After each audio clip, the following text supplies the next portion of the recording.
করলো আরেক ভয়ঙ্কর সন্ত্রাসী কার্যকলাপ। তারা ভীত সন্ত্রস্ত হয়ে তারা গণজাগরণে নিজেদের নিশ্চিত পরাজয় দেখতে পেয়ে ইতিহাসের ঘৃণ্যতম বর্বর এক পন্থা অবলম্বন শুরু করলো।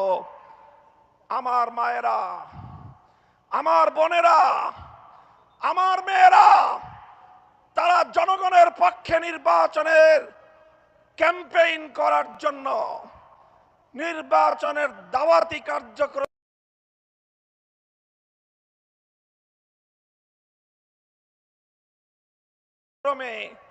মানুষের দুয়ারে দুয়ারে যাচ্ছে।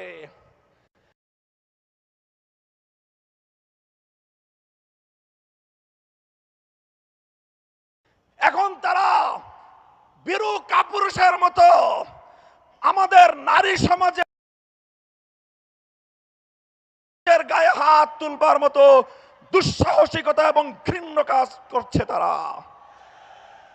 আমি ব্যক্তিগতভাবে একটা কথা বলি, আমি বলে যাই, যদি কেউ আমার মায়ের কোনো গায়ে হাত তোলার চেষ্টা করে, যদি কেউ আমার কোনো বোনের দিকে চোখ তুলিয়ে চোখ বড় করে তাদের দিকে ভিন্ন দৃষ্টিতে তাকাবার দুঃসাহস দেখায়, কেউ যদি আমার কোনো মেয়ের ইজ্জতের হিজাব নিয়ে টানাটানি করার চেষ্টা করে, আমি বলে যাই, সে হাত ভেঙে গুড়িয়ে দেবেন, সে চোখ উপড়ে ফেলবেন।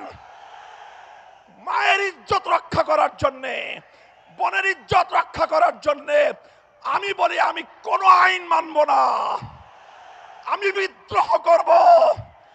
গোটা বাংলাদেশে আগুন জ্বলবে, আগুন। খবরদার, হুঁশিয়ার করে দেই, যদি নারী সমাজের গায়ে হাত তোলা হয়, তাদেরকে যদি অসম্মান করা হয়, যে আগুন জ্বলবে সে আগুন নিভানোর ক্ষমতা কারো হবে না। আপনারা নির্বিঘ্নে নির্বাচনী প্রচারণার কার্যক্রম পরিচালনা করবেন ইনশাআল্লাহ। 14 গ্রাম থেকে আমাদের জাতীয় নেতা ডক্টর সৈয়দ আব্দুল্লাহ মোহাম্মদ তাহের